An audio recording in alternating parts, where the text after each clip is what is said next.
অনেক দিন পর আমি আবারও আসলাম চাচার হাতের এক কাপ পোড়া চা খাওয়ার জন্য। আর গাইবান্ধায় যারা থাকে তারা তো এই জায়গাটার লোকেশনটা মোটামুটি সবাই চিনে, তারপরও বলতেছি এটা হচ্ছে বোয়ালি রাধাকৃষ্ণপুরে যে পোড়া চায়ের দোকানটা সেটা। আর গাইবান্ধাতে কিন্তু অনেকগুলা পোড়া চায়ের দোকান আছে, শুধু একটা না, অনেক জায়গাতেই পাওয়া যায়। আর এই হোটেলটাই হচ্ছে সবচেয়ে বেশি ভাইরাল হয়েছে, মানে এই চায়ের দোকানটাই গাইবান্ধাতে প্রথম ভাইরাল হয়, তারপর অন্যান্য অনেকেই পোড়া চা বিক্রি করে।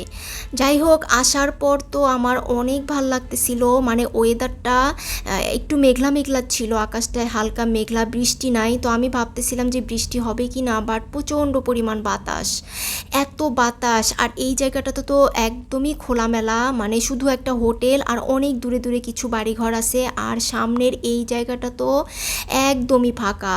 যখন হচ্ছে ধান চাষ হয়, মানে ধান যখন লাগানো হয় তখন কিন্তু একদমই সবুজ থাকে। আমি এর আগের বার যখন আসছিলাম তখন তো একদম চতুর্দিকটা সবুজ ছিল, আর মাঝখানের এই রাস্তাটা এত ভালো লাগে।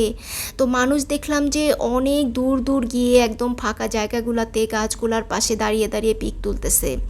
তো আমি আর অত দূরে যাইনি, এখানেই আমি দাঁড়াতে পারছিলাম না, এত পরিমাণে বাতাস, মানে কি বলবো আর। তবে বাতাসটা কিন্তু খুবই ভাল লাগতেছিল, এই গরমের মধ্যে এরকম বাতাস হলে আর কি লাগে এরকম ওয়েদারে। আমি আসার পর চাচাকে খুঁজতেছিলাম বাট পাচ্ছিলাম না। যখন এই চাচার দোকানটা ভাইরাল হয়, মানে কয়েক বছর আগেই তো ভাইরাল হয়, তখন কিন্তু আমি এসে চাচার সাথে কথা বলছি এবং চাচা নিজেই কিন্তু চা বানিয়ে খাওয়াইছিল, এবং চাচার হাতের চাটা আমার কাছে ভীষণ ভাল লাগছে।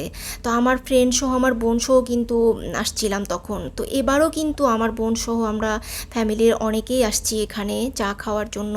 বিশেষ করে জায়গাটার জন্য আমার কাছে বেশি ভালো লাগে, যারা চা প্রেমিক আছে তারা কিন্তু চায়ের সাথে সাথে পরিবেশটাও অনেক এনজয় করে, কারণ হচ্ছে চতুর্দিকে খোলামেলা, প্রচণ্ড পরিমাণে বাতাস, তারপর হচ্ছে একদম সামনে খোলা আকাশের নিচে বসে চা খাওয়া যায়, আর চতুর্দিক দিয়ে কিন্তু রাস্তার পাশে, তারপর হচ্ছে হোটেলের পিছন সাইডটাতে একদম সুন্দর করে টং করে দিছে বসার জন্য, মানে এখানে বসে বসে খুব সুন্দরভাবে চা খাওয়া যায়।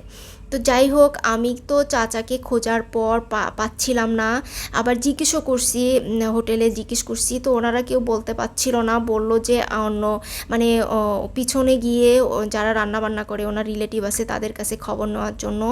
তো আমি পিছন সাইডটাতে এসে দেখলাম যে এত সুন্দর এই জায়গাটা, পিছনে কিন্তু আবার একেবারে খোলামেলা, মানে একদমই পিছন সাইডটাতে কোনো বাড়িঘর নাই, কিচ্ছু নাই। পিছনে আবার অনেক বড় পুকুর, এটা পুকুর কিনা আমি ঠিক জানি না আসলে, কাদা মাঝখান দিয়ে, না হলে কিন্তু একদম ওখানে সামনে গিয়ে আমি পানির ওই জায়গাটাতে যাওয়ার ইচ্ছা ছিল, বাট যাইনি, কারণ হচ্ছে একদম জমির মধ্যে অনেক কাদা ছিল। হোটেলের পিছন সাইডটাতে অনেকক্ষণ বসে থাকি, তারপর আমি হোটেলের ভিতরে ঢুকি, ঢোকার পরে দেখি যে পোড়া চা বানাচ্ছে, আর এনাদেরকে যারা বানাচ্ছে তাদেরকে আমি জিজ্ঞাসা করলাম চাচার কথা, যে চাচা কই। তো বলতেছে যে উনি খুবই অসুস্থ, মানে এত পরিমাণ অসুস্থ যে বিজনেসটা পুরাটাই উনি ওনার মানে কর্মচারীদের হাতে, রিলেটিভদের হাতে, মানে ছেলে মেয়ে যারা আছে তাদের হাতে আর কি ছেড়ে দিছে। উনি টোটালি কোনো কাজ করতে পারে না, চা বানানো তো দূরের কথা, কোনো কাজই করতে পারে না। তো যাই হোক, এই ছিল হচ্ছে পোড়া চা। আমি খাওয়ার পর আমার কাছে খুব একটা ভালো লাগেনি, মানে আমার কাছে আগের যে সেই চাচার হাতের চায়ের যে টেস্টটা সেটা আমি একটুও পাচ্ছিলাম না, মানে চিনি বেশি, তারপর আবার একটা মশলার ফ্লেভারটা ঠিক আছে, এবার চিনিটা একটু বেশি লাগতেছিল, আর চায়ের লিকার একদমই কম, মানে চাচার হাতে চায়ের যে একটা টেস্ট সেটা আসলে একদমই পাইনি। তো আমার কাছে কিন্তু খুব একটা ভালো লাগেনি চাটা। চাচা হচ্ছে ভীষণ অসুস্থ, উনি রক্তশূন্যতায় ভুগতেছে, ওনার নাকি কয়েকদিন পর পরই ব্লাড দিতে হয়। তো এই জন্য আসলে উনি একদমই টোটাল এই হোটেলের সব কাজকর্ম থেকে আপাতত মানে বিরতি নিচ্ছে আর কি। তো আমি দোয়া করি উনি যেন খুব তাড়াতাড়ি সুস্থ হয়ে ওঠে। তো আজকে এই পর্যন্তই ছিল, সবাই ভালো থাকবেন, সুস্থ থাকবেন, আর আমার ফেসবুক পেজটা ফলো দিবেন, আর ইউটিউব চ্যানেলটা সাবস্ক্রাইব করবেন। আজকে এ পর্যন্তই, আল্লাহ হাফেজ।